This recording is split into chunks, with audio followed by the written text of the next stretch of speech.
Hello there, my tulips. Welcome back to my channel. It is your girl Bliss. How you guys doing? If you're new tuning in, welcome.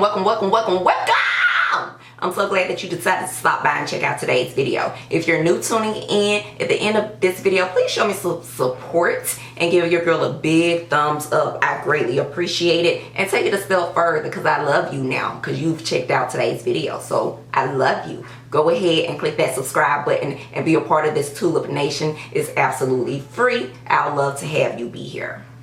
Okay? Also hit that bell's notification so that you'll be notified of new videos that are released. So I try to, at the very bare minimum, get a video released out to you guys every Wednesday. Sunday is a bonus, and I might throw in another day somewhere down the line. But until then, we're going to go ahead and jump into it. I'm sure you guys probably already know by today's thumbnail what today's video is all about. I'm going to briefly talk about mango and lime Jamaican black castor oil. I'm not going to go into any depths about it because there's so many videos out there about Jamaican black castor oil. The purpose of today's video is just to share with you guys what I've been using to kind of help promote and encourage hair growth, and maybe this will be beneficial for you.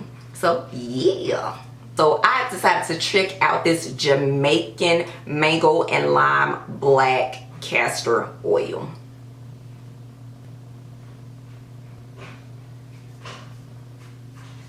And the reason that I decided to go with this Jamaican black castor oil because it helps strengthen hair, replenish, rejuvenate, and nourish the hair and scalp.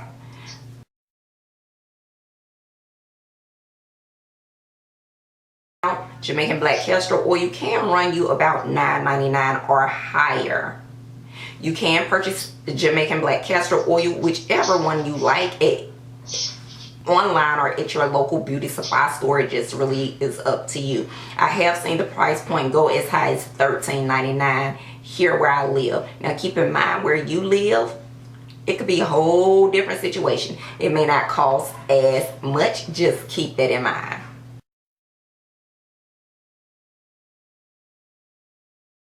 Jamaican black castor oil is one of those thick oils. I typically use mine with water.